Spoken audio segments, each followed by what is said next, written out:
Boleh kita kasih tepuk tangan dulu untuk Sunday Vibes, Gali Ratna ya judulnya ya. Baik, tentunya kita akan membahas terkait dengan satu isu terhangat. Saya sapa terlebih dahulu. Assalamualaikum warahmatullahi wabarakatuh. Baik, tentunya selamat sore dan juga selamat sore kepada rekan-rekan yang hadir di studio TVRI Sumatera Selatan. Ini ada satu isu yang memang kita akan bahas hari ini terkait dengan perlindungan hukum dari kekerasan seksual. Sudah hadir ketiga narasumber kita di studio TVRI Sumatera Selatan. Bayu Nugroho, Direktur ALSA Local Chamber Universitas Sriwijaya. Assalamualaikum. Waalaikumsalam warahmatullahi wabarakatuh. Apa kabar Bayu? Alhamdulillah sehat selalu. Sudah siap untuk menyampaikan informasi terkait dengan kekerasan seksual ini? Insya Allah siap. Dan juga Vita Silvaniesia, Project Officer of ALSA Care and Legal Coaching Clinic 2021. Betul. Halo Vita. Halo. Apa kabar? Baik. Baik, ini sebagai Project Officer ya dari kegiatan yang akan dilakukan. Betul. Dan ada juga psikolog yang sudah hadir, Ibu Melvi Rosilawati MC. Halo Ibu, sehat? Halo, sehat. Tentu ya? Tentu. Dan juga kita akan sapa terlebih dahulu rekan-rekan ada di studio TVRI Sumatera Selatan. Saya akan menyapa dengan tagline dari ALSA. ALSA? Always be one. Hidup mahasiswa? Hidup mahasiswa. Harus lebih semangat lagi ya. Karena teman-teman lagi pada mahasiswa ini semester berapa? Rata-rata di semester 3. Apa memang pengurusan ALSA harus di semester 3 atau boleh di semester atas juga? Jadi kita kalau misalnya dari pengurus intinya itu biasanya di semester 5 kan. Terus Oke, baik. Untuk para staf dan prastafnya itu di semester 1 ada semester 3 juga. Baik. Kalau Bayu sudah jadi director berarti sudah melalui tahapan sebagai staf dan kali ini sebagai director itu sudah semester 5 berarti? Sudah semester 5 saya Kak. Baik, saya izin buka masker terlebih dahulu ya pemirsa. Tentunya kita semua di sini sudah melakukan tes antigen terlebih dahulu sebelum mengikuti, sudah vaksin juga semua di sini. Silahkan agar lebih enak ngobrolnya itu sore hari ini. Nah ini ada isu terkait dengan kekerasan seksual yang memang terjadi akhir-akhir ini tidak hanya di media lokal bahkan nasional pun menyoroti hal ini seperti itu. Nah bagaimana Bayu menanggapi isu yang terjadi akhir-akhir ini? Berkenaan tentang kekerasan seksual Kak ya. Jadi kalau misalnya kita bicara soal kekerasan seksual yang terjadi di masyarakat khususnya di kalangan mahasiswa, khususnya kita selaku mahasiswa, ini menjadi sebuah polemik yang semakin hari semakin tidak terkontrol. Betul. Karena semakin hari tercatat di 2021 saja itu kasus yang sudah masuk sampai dengan saat ini sudah lebih dari 3.000 kasus yang sudah terjadi di lingkungan mahasiswa khususnya di perguruan tinggi, dan ini menjadi respons yang baik juga dari ALSA untuk kita mengkaji isu hukum ini yang sedang hangat di dalam masyarakat khususnya di kalangan anak muda, khususnya dalam mengenyam pendidikan. Itu kan menjadi sebuah hal yang patut untuk kita perhatikan. Betul. Karena ini menjadi sebuah ancaman untuk setiap dari mahasiswa maupun mahasiswi yang berkecimpung di perguruan tinggi untuk mendapatkan pendidikan yang layak seperti itu kan. Betul, karena memang pendidikan harusnya aman, terus juga kita semua sebagai Civitas Akademika juga harus merasa aman di dalam kampus seperti itu. Kalau Vita sendiri menanggapi isu ini seperti apa, Vita? Tentunya isu ini lagi hangat banget karena kan banyak banget korban yang mulai speak up di lingkungan pendidikan. Tentunya seharusnya kita sebagai mahasiswa tuh merasa aman dengan adanya Perpu ini, tentunya bakal melindungi kita dan bakal meningkatkan rasa aman kita, keberanian. Betul. Nah, ini memang berkaitan dengan psikolog juga. Ini kan kalau seandainya kita berbicara beberapa bulan ke belakang ini semakin banyak orang yang berani untuk speak up terkait dengan kejadian dari kekerasan seksual yang dialami. Apakah memang keberanian ini merupakan salah satu hal yang harus patut dianggap diapresiasi positif seperti itu? Nah, sebenarnya kan kalau misalnya kita melihat dari yang speak up, kita harus lihat dulu kan hasilnya, apakah ditanggapi secara positif atau tidak gitu. Ketika itu ditanggapi secara positif oleh lingkungan sosialnya, pasti akan menjadi penguatan positif juga untuk korban-korban lainnya untuk ikut speak up seperti Tapi itu. secara psikolog seperti itu, melihat orang-orang berani untuk speak up ketika mereka sudah mungkin memang mereka merasa terancam pada saat speak up, namun mereka berani untuk speak up itu, psikolog menanggapinya seperti apa sih? Ya itu tadi, jadi lihat dulu hasilnya kan. Mereka pasti sebelum speak up pasti akan lihat hasil dari orang yang pertama speak up. Karena itu akan menjadi reinforcement positif untuk korban-korban yang lainnya juga untuk mengikuti pola yang sama gitu. Betul. Tapi ketika hasilnya ternyata malah menjadi negatif gitu ya, malah dibully, malah dikucilkan, malah dicaci maki di media sosial ataupun di media misalnya, itu pasti akan membuat yang lain malah jadinya tutup mulut gitu. Betul, malah semakin takut. Betul. Ketika korban dijadikan sebagai korban itu lebih takut lagi. Betul, betul sekali. Baik, nah ini terkait Bayu, sebelum kita membahas terkait bagaimana aksi yang dilakukan oleh ALSA sendiri menanggapi isu ini, saya ingin menyoroti terlebih dahulu terkait dengan satu legal basis yang memang dikeluarkan oleh pemerintah saat ini ketika pembahasan RUU PKS sampai sekarang belum menemui titik akhir, tapi Mas Menteri Nadiem Makarim mengeluarkan satu peraturan yang memang memberikan kesan yang positif seperti itu. Bagaimana ALSA sendiri menanggapi hal ini? Oke, berkenaan dengan Permendikbud yang baru diluncurkan oleh Mas Menteri Nadiem Makarim, kami selaku Asian Law Student Association dan juga berbicara melalui perspektif mahasiswa hukum, tentunya ini sebuah langkah dan tren positif teman-teman semua, karena dalam hal ini kita melihat bahwa di dalam Prolegnas 2016 itu RUU PKS sudah kita lihat bahwa sudah masuk dalam prolegnas juga. Betul. Dan juga di 2020 kemarin juga ini sudah menjadi isu di prolegnas juga, namun sampai saat ini pun RUU PKS sampai saat ini belum juga disahkan. Nah, Permendikbud ini adalah sebuah dobrakan yang disampaikan oleh Mas Menteri Nadiem Makarim bahwa memang ini menjadi sebuah zona yang sudah cukup darurat. Betul. Karena di dalam kasus di mahasiswa itu sendiri, kita tidak bisa memungkiri kadang yang dirasa itu bukan termasuk kekerasan seksual, kadang itu termasuk kekerasan seksual. Betul. Tanpa kita sadari. Gitu. Betul. Kan? Dan di Permendikbud memang dirinci 20 perilaku itu 21 bentuk-bentuk kekerasan seksual yang ada di Permendikbud diluncurkan oleh Mas Menteri Nadiem Makarim. Baik, boleh kita berikan tepuk tangan lebih dahulu dong. Nah, ini kan kalau Vita melihatnya sendiri sebagai ini orang yang berkutat di legal coaching seperti itu, untuk memberikan rasa nyaman lah ya, caring kepada teman-teman. Ini kan satu legal basis yang memang memberikan pedoman untuk Vita melakukan coaching kegiatan lebih lagi. Betul. Bagaimana Vita menanggapi hal ini? Ya, tentunya kegiatan ini bakal jadi pedoman untuk acara CLCC tahun ini, untuk lebih berfokus kepada korban ini itu sendiri, kita untuk melindungi hak-hak mereka, untuk kita sebagai care-nya kita untuk ya melindungi tadi supaya kita Betul. Iya.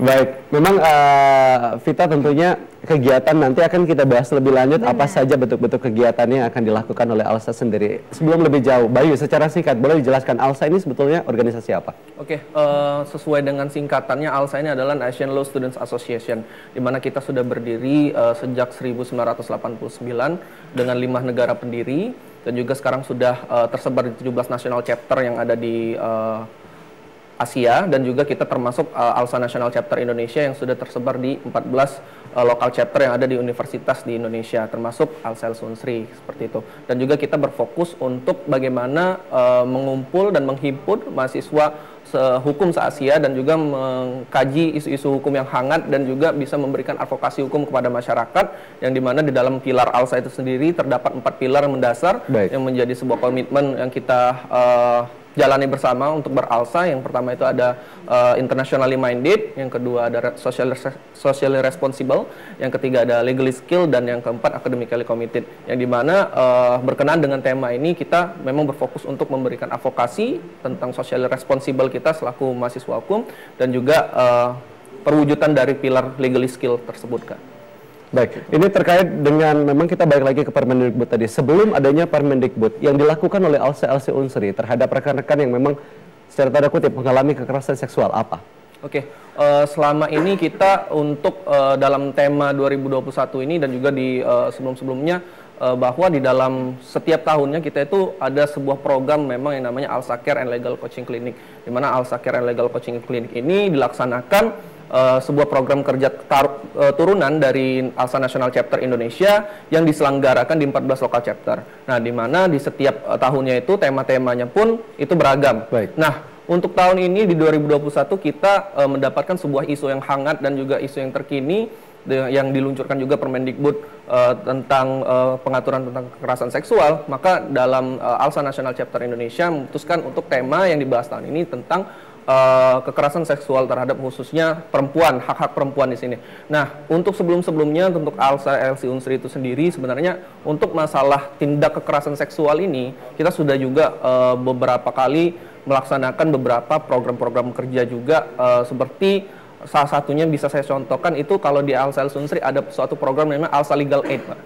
Di mana ALSA Legal Aid itu adalah sebuah program bantuan hukum yang bisa diakses oleh teman-teman yang mempunyai masalah hukum yang kita perlu untuk sampaikan opini hukum, itu bisa diakses melalui website alsaunsri.org. Jadi kalau misalnya ada pengaduan, terus juga ada isu hukum yang hangat, khususnya kalau misalnya yang terjadi di mahasiswa ini kan ketakutan tentang kekerasan seksual tersebut untuk speak up, dan kita tentunya melibatkan berapa praktisi hukum untuk membahas tentang isu ini, dan ini akan kita jadikan sebuah policy paper atau bentuk dari rekomendasi ALSA Unsri untuk pemerintah dalam menindak sebuah kebijakan terkait tentang kekerasan seksual ini, seperti itu, Kak. Baik, Vita, saya ingin Vita terlebih dahulu. Bagaimana rekomendasi polisi yang memang sudah diberikan oleh ALSA sendiri terkait dengan kekerasan seksual ini sendiri? Nah, untuk terkait kekerasan seksual ini sendiri sebenarnya kita tuh dari ALSA LCC ini tuh bakal membuat rekomendasi policy paper ini, di mana nanti setelah acara kita masukan-masukan dari para korban, di mana kita nanti bakal ada seminar itu, dan kita juga ada G-form untuk kisah-kisah teman-teman yang udah mau berani speak up di acara kita itu. Nah, setelahnya kita bakal rangkum nanti dan kita bakal serahkan ke pemerintah untuk policy paper itu sendiri. Gitu. Baik, kita akan membahas lebih jauh terkait dengan kekerasan seksual memang terjadi saat ini, masih dengan ketiga narasumber kita di Suara Sriwijaya. Tetaplah bersama kami akan segera kembali.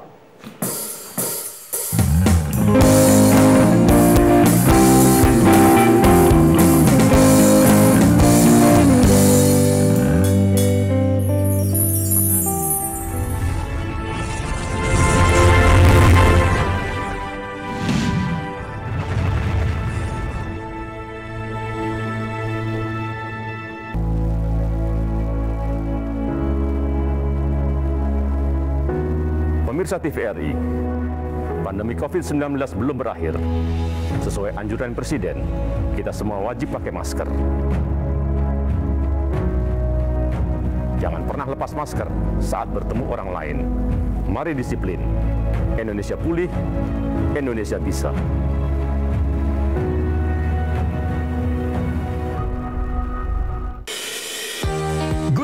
migrasi siaran TV analog ke digital, TVRI akan memulai tahapan analog switch off di 11 kota dan Batam dan akan dilanjutkan secara nasional mulai 2 November 2022. Siaran TVRI sudah dapat ditonton melalui TV digital. Terdiri dari 4 kanal digital. Kanal 1 TVRI Nasional, Kanal 2 TVRI Daerah, Kanal 3 Budaya, dan Kanal 4 Olahraga. Siaran TV digital dapat dinikmati dari televisi yang telah dilengkapi perangkat digital atau dengan televisi lama menggunakan set-top box. Siaran TV digital memberikan kualitas gambar yang bersih, suara jernih, dan beragam konten secara gratis. Yuk beralih ke digital. TV digital bersih, jernih, canggih.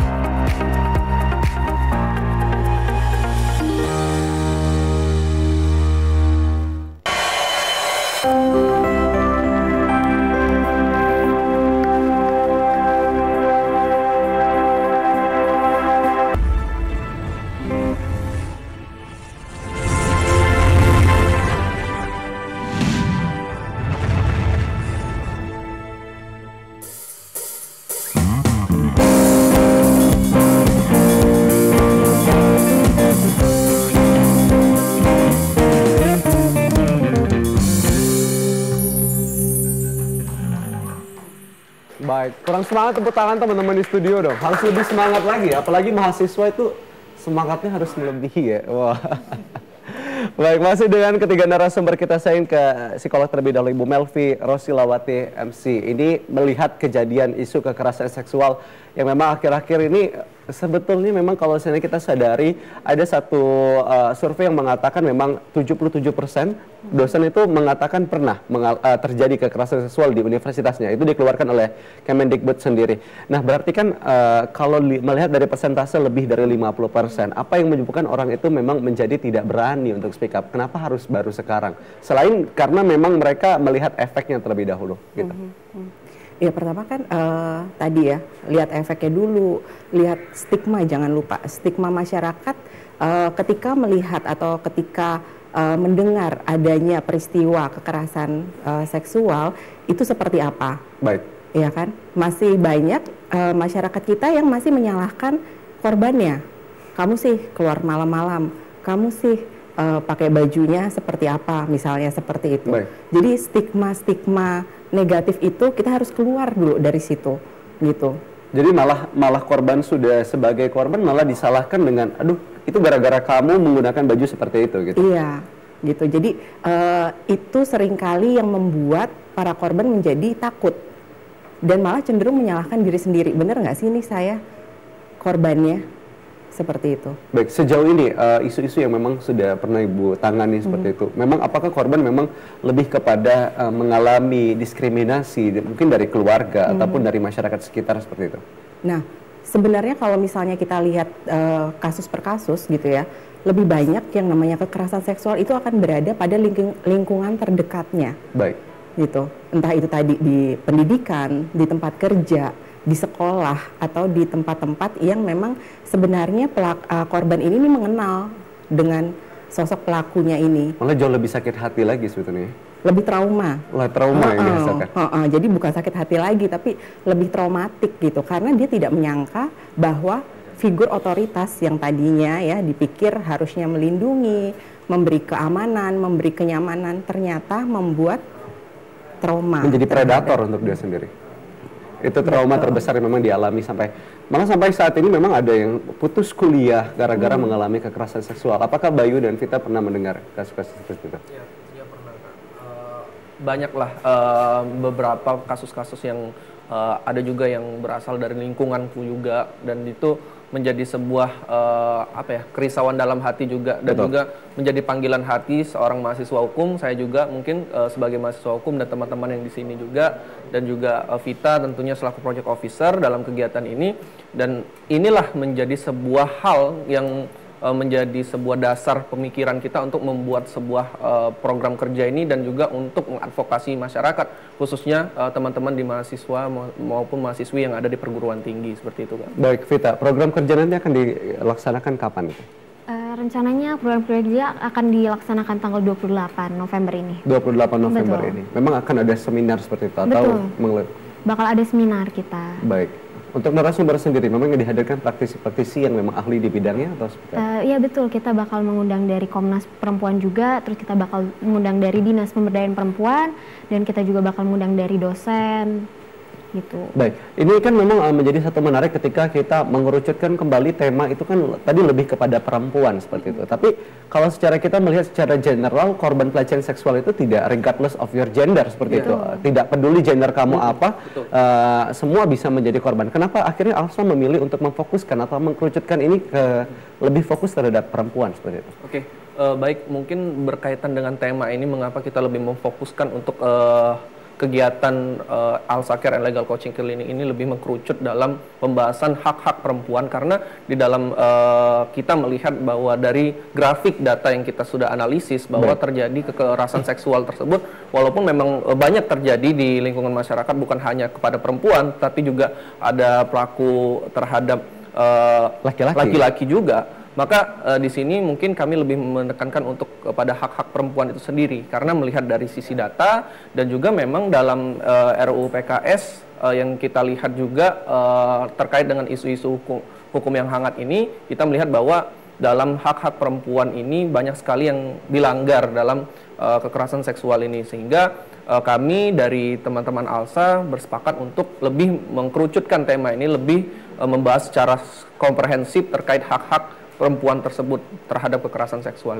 Baik, sebelum saya ke psikolog untuk melihat apakah memang perempuan memang sebagai figur yang memang harus benar-benar dilindungi dalam isu ini, saya akan ke teman-teman terlebih dahulu di studio. Ada yang ingin menanggapi atau memberikan pertanyaan, kami persilakan. Baik, silakan belakang. Perkenalkan, nama saya Efriza Ranazara, ingin bertanya kepada narasumber, dalam kejadian seksual harassment, hal apakah yang secepatnya seharusnya dilakukan oleh korban, dan kemudian apabila korban tidak speak up terkait permasalahannya, maka dampak apa sajakah yang akan timbul dari diri korban? Terima kasih. Baik, terima kasih untuk pertanyaan ini terkait dengan langkah apa sebetulnya memang sebaiknya dilakukan oleh korban. Saya sebelum ke Alsa, saya ingin ke psikolog terlebih dahulu. Kalau seandainya sebagai korban kekerasan seksual, apa yang memang pertama kali harus dilakukan? Apakah healing dulu? Kalau zaman sekarang kan anak-anak itu, aduh kalau ngalami hal-hal yang nggak enak, healing dulu gitu. Ataukah harus segera cepat-cepat untuk melapor gitu? Harus cepat-cepat untuk melapor sebenarnya, tapi mungkin itu pasti tidak dimiliki, keberanian itu tidak dimiliki oleh semua orang ya. Jadi minimal mengumpulkan bukti-bukti dulu, gitu, atau cari pertolongan tempat yang aman dulu deh, gitu. Siapa nih misalnya, kalau misalnya dekat dengan keluarganya, bisa terbuka dengan keluarganya, bicara dengan keluarganya, atau dengan sahabat terdekatnya gitu. Jadi cari tempat aman dulu. Lalu mungkin cerita ya, dia cerita dulu gitu ya, terbuka apa sih yang terjadi pada dirinya gitu ya. Setelah itu, nah untuk teman-teman nih yang ada di sini ya, terutama ya. Jadi kalau misalnya ada teman atau ada siapapun gitu ya yang mau bercerita, tolong dengarkan dengan empati gitu. Jadi jangan dengan empati. Betul. Jadi jangan dinilai, jangan distigma dulu. Jadi dengarkan dengan empati. Lalu setelah itu terkait dengan hukum, kumpulkan bukti-bukti, entah itu chattingannya, entah itu foto-foto, misalnya kalau ada luka, ataupun kalau misalnya korban perkosaan langsung ke dokter visum, untuk minta divisum, betul gitu. Baik, jadi memang harus diceritakan terlebih dahulu kepada orang terdekat.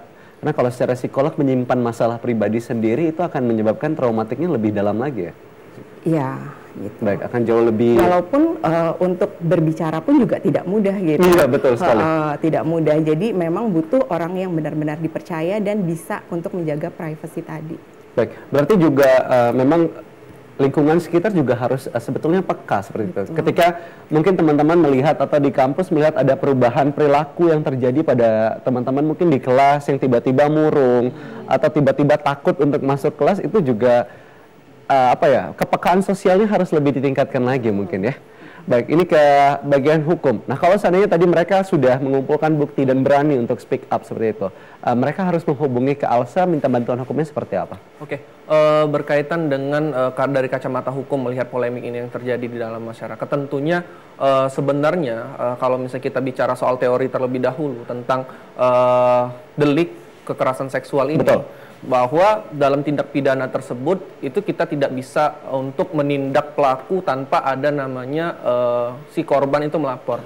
Jadi kalau misalnya kita bicara soal teori dalam hukum pidana bahwa terkait kekerasan seksual ini berkaitan dengan delik aduan, di mana delik aduan itu si korban harus melapor untuk penindakan hukum dan juga untuk memidana dari si pelakunya itu sendiri. Nah, kalau misalnya kita bicara soal ALSA, dari ALSA itu sendiri seperti yang sudah saya utarakan sebelumnya, bahwa kita saat ini sudah ada sebuah platform yang bisa teman-teman dan juga dari masyarakat akses yang namanya ALSA Legal Aid, di mana di dalam platform tersebut dalam bentuk aplikasi seperti dalam bentuk aplikasi, nanti teman-teman tinggal akses di website alsalsunsri.org, teman-teman. Terus juga nanti akan muncul pop-up yang langsung otomatis muncul itu tentang form ALSA Legal Aid. Nah, untuk form tersebut namanya untuk menjaga kerahasiaan mungkin bisa dianonimkan, namun dikarenakan itu adalah sebuah pertanyaan, itu juga kita berikan opsi untuk mengirimkan email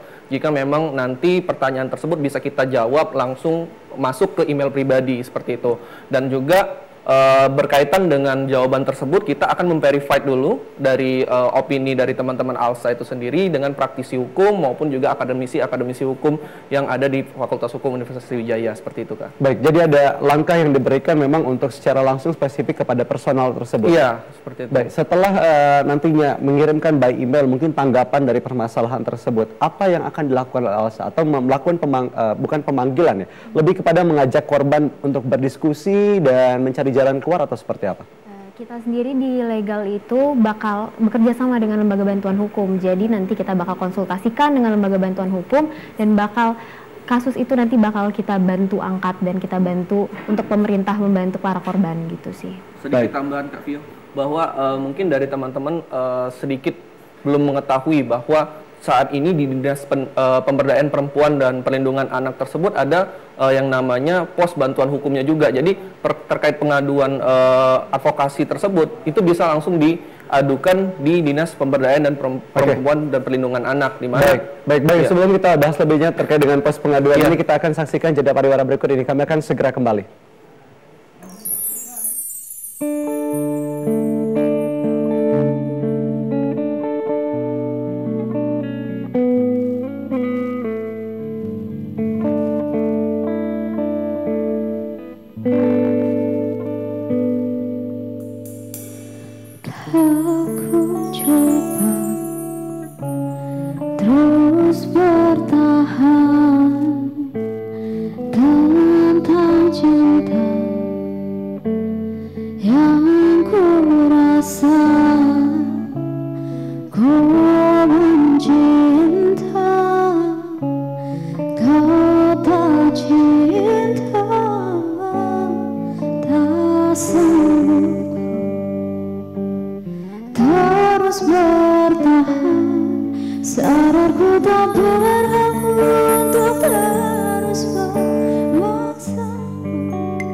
Jadi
Pemirsa TVRI, pandemi COVID-19 belum berakhir.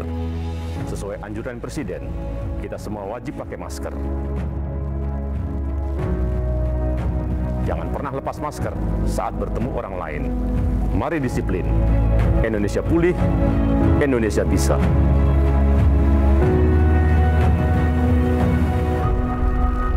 Sumatera Selatan. Mengkaji ajaran-ajaran Islam bersama ustadz dan ustazah ternama, menelaah makna, menguatkan iman dan tauhid sebagai tuntunan kehidupan. Saksikan dakwah TVRI dan dakwah keliling setiap hari Jumat pukul 17 waktu Indonesia Barat, hanya di TVRI Sumatera Selatan. Ilmu itu dari buaya sampai ke liang kubur. Halo semuanya, aku Modi, maskot TV Digital Indonesia. Aku akan membantu semua orang menuju migrasi TV digital. Di mana? Di siarandigital.id dan call center 159. Ayo semuanya, dukung migrasi TV digital. Bersih gambarnya, jernih suaranya, dan canggih teknologinya.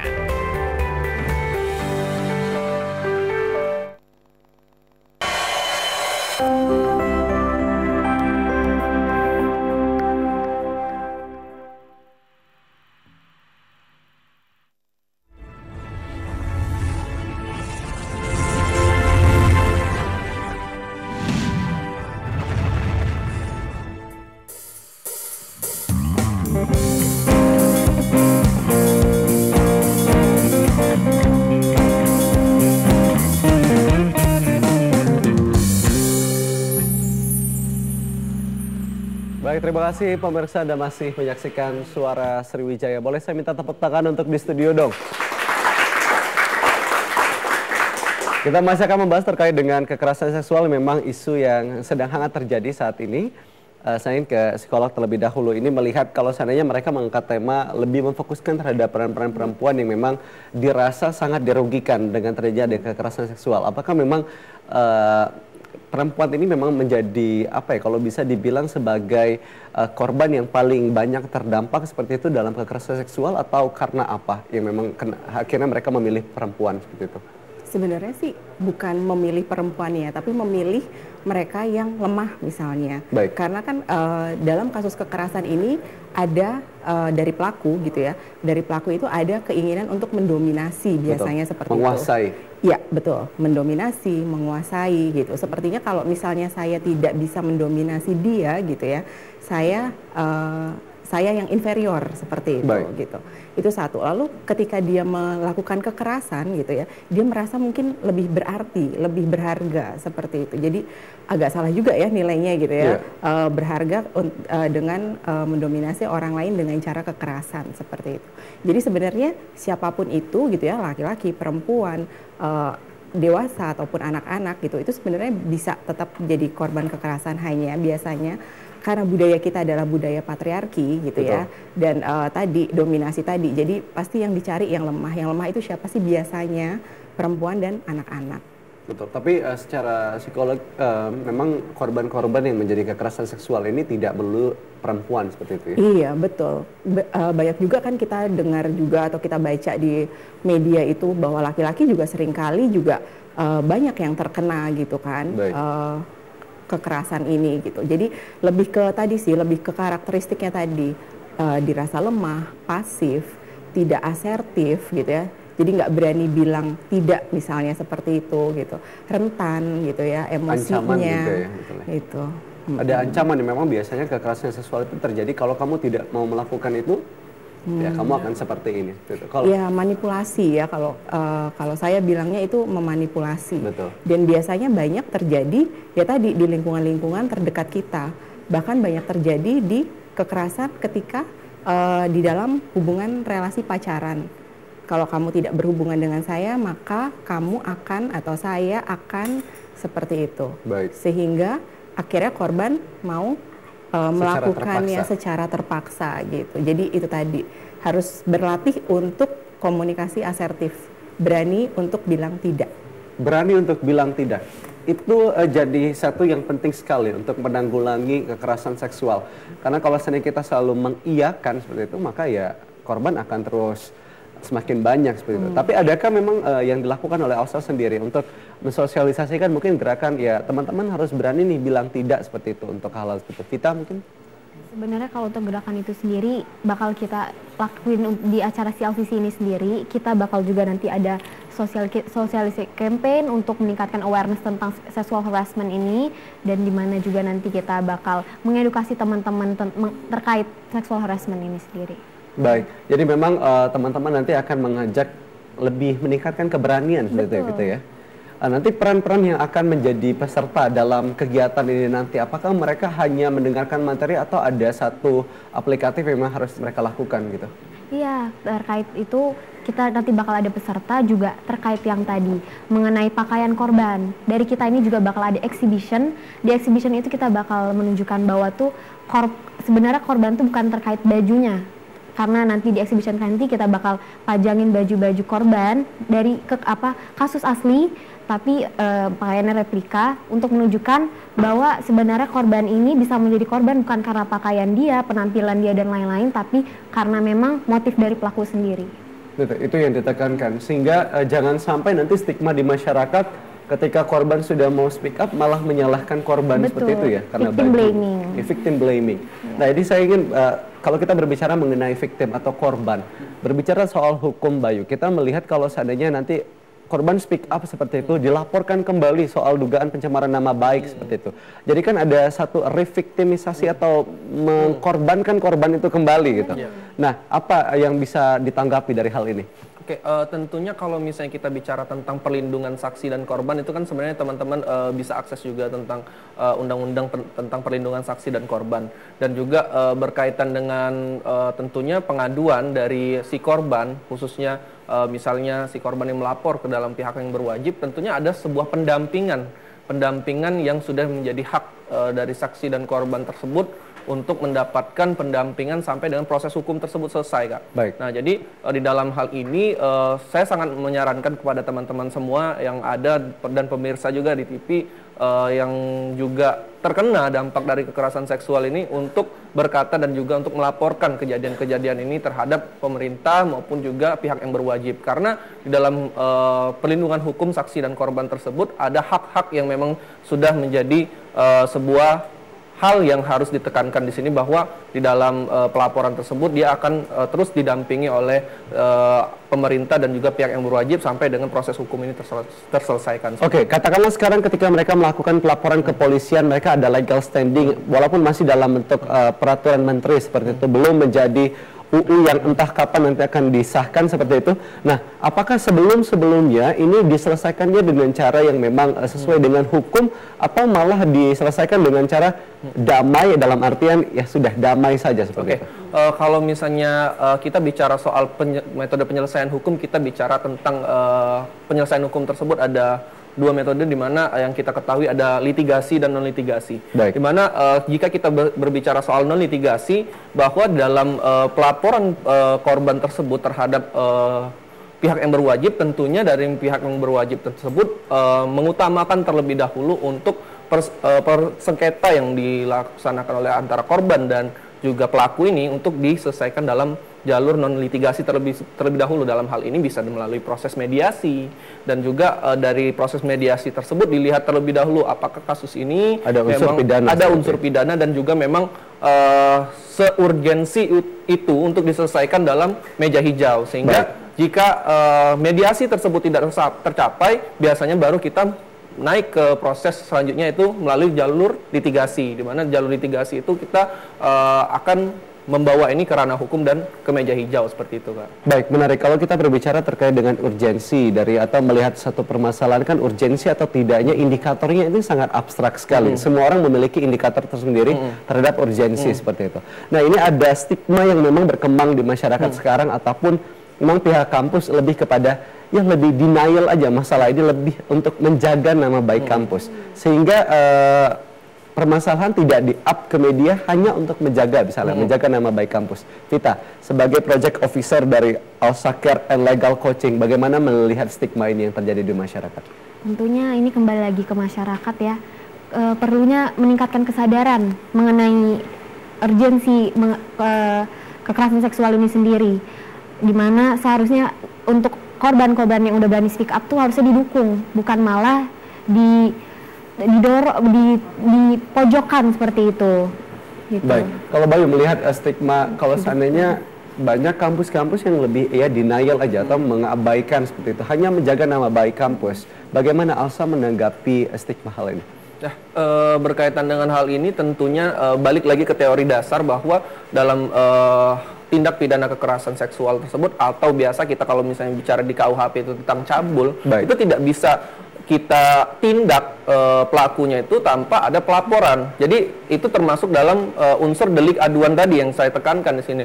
Nah, terkait dengan hal tersebut, menjaga nama baik ataupun martabat dari institusi itu sendiri, tentunya menurut saya ini menjadi sebuah hal ketidakadilan ya. Iya. Injustice ya.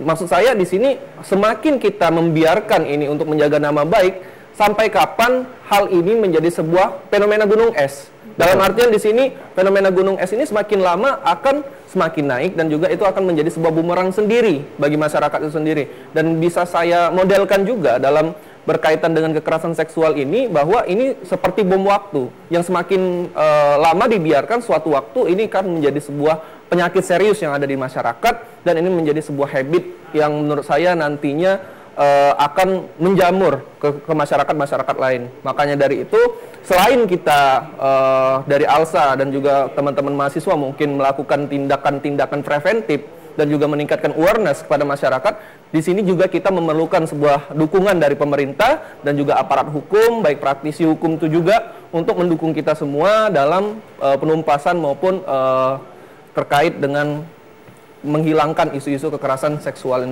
itu sendiri. Kalaupun memang kita tidak bisa menghilangkan, setidaknya mengurangi kekerasan seksual yang terjadi di masyarakat, khususnya di lingkungan perguruan tinggi. Baik, kata mengurangi dan penghapusan kekerasan seksual itulah sebetulnya menjadi awal mula kenapa RUU PKS sampai sekarang belum disahkan, betul ya, Baik? Ya. Baik, kita akan membahas terkait dengan proyek tadi yang akan dilaksanakan tadi. Apa harapan terbesar yang ingin didapatkan dari pelaksanaan proyek tadi? Tentunya harapan terbesar kita adalah untuk menurunkan data kasus pengaduan terhadap korban kekerasan seksual itu ke Komnas. Apalagi kita berharapnya semoga nggak ada lagi pengaduan terhadap korban itu sendiri sih. Baik, policy recommendation seperti apa yang ingin dicapai dari kegiatan ini? Ya tentunya apa yang ingin dicapai adalah untuk pemenuhan hak korban sih, hak korban kekerasan seksual itu sendiri, apalagi di lingkungan pendidikan. Baik, lebih kepada korban, lingkungan pendidikan, terus juga fokusnya lebih kepada wanita yang memang membutuhkan seperti itu.